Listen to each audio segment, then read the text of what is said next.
Okay, thought we had a good Wednesday practice this afternoon, especially considering just some of the up in the air stuff with all the weather and everything. I mean, that's supposed to be a 100% chance of lightning, for most of the afternoon, and it ended up being decent weather. So if you want to go into profession with job security, be a meteorologist. So, I thought the kids handled, because we switched around our schedules and stuff, and prioritized what we wanted to do during practice.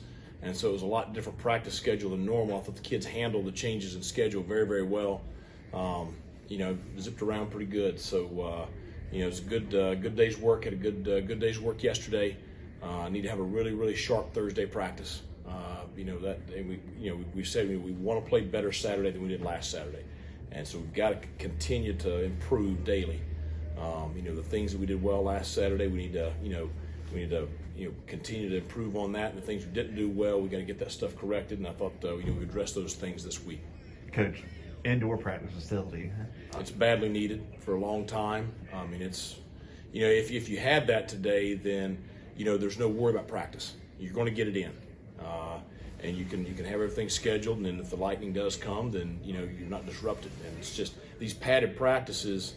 They're so valuable because you're going to play on Saturday how you practice during the week, and there's no way you can simulate contact, and so when you lose a contact day, that hurts you. So it's a bad priority need.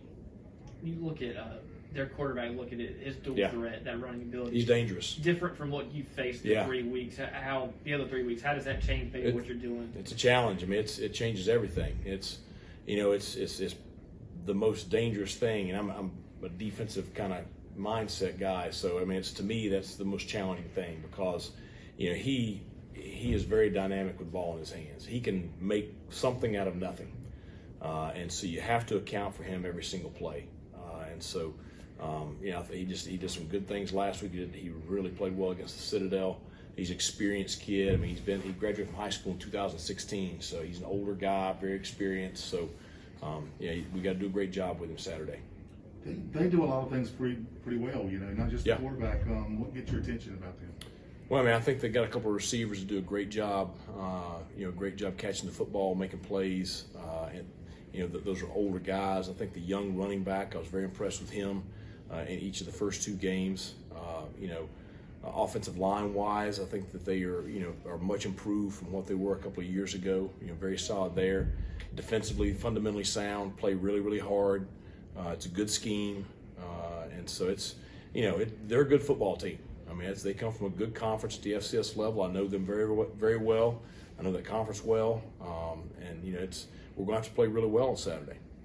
Well, Isaac Morris really kind of gutted through the Marshall game. Yeah. How has he responded from that? And then just what can you say about him gutting through that pain? Well, I mean, he's, a lot of people would have been out for 3 or 4 weeks, and he hadn't, he's dressed every week, and he continues to recover. He's still not 100% healthy, but he played a lot of plays the other night, and which says a lot about his mental toughness. Like I said, you knew immediately when he had the injury that you knew what was going to happen. You knew he would do everything he could to be out there on the field, and he has done that. I just think it says a lot about him character-wise, toughness-wise, just dependability, all those things. You talked about last week, you want to see Surratt play a little more. He did, and played pretty well. Played well.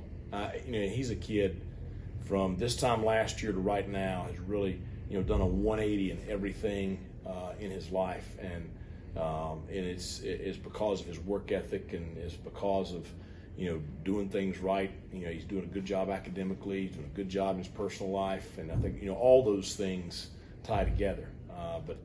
Excited about the way he played the other night. Seems like there's some continuity. The linebackers have all been the same starting group, and up front is developing maybe the way that you like. Just they're working well together up front for the most part. Yeah, I mean, I think there's continuity throughout our defense, and it's. I know we gave up some plays the other night, and like we talked about, after the game, Marshall had a lot to do with that.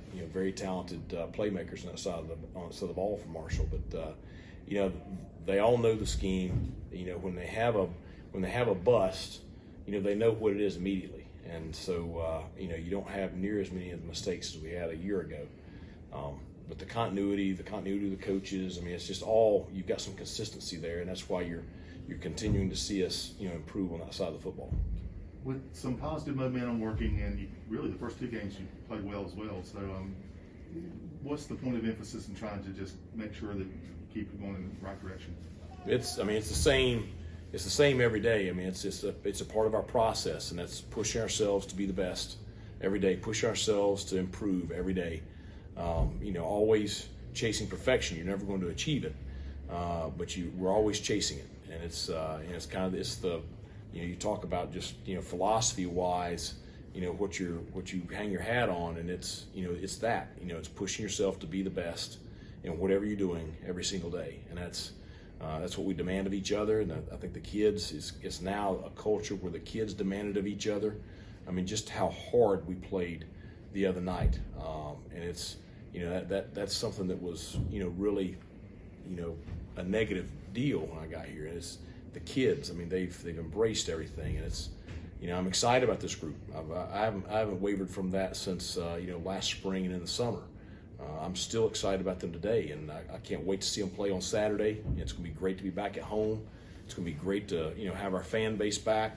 We should have a great crowd Saturday. 6:05 kickoff. Should be great weather.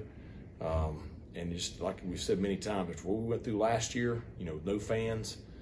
It's just we're going to celebrate it. We're going to enjoy it. Coach, as someone who's coached on the other side, FCS playing up FBS, kind of becomes almost like a Super Bowl week mentality for them. How do you kind of counter that on the other side? Well, it was always a big game for us when I was at that level, and it's no matter who we were playing, and so the kids, they always got up for those games, and so I have no doubt we're going to get their best shot. They're a well coached football team. We don't need to do anything different. I mean, we got to prepare for them no differently than we did, Appalachian, South Carolina, Marshall, anybody else on our schedule. We got to prepare the same way every week, because you can't cheat the game, and that's been one of my things all week with the kids is you can't cheat the game. You got to put in the work. If you don't put in the work, you're not going to get the results. And so, for us, it really does not matter who we're playing. We got to prepare at a certain level, and we're going to play to a certain standard, and that's our expectations. All right. Have a good rest of the week.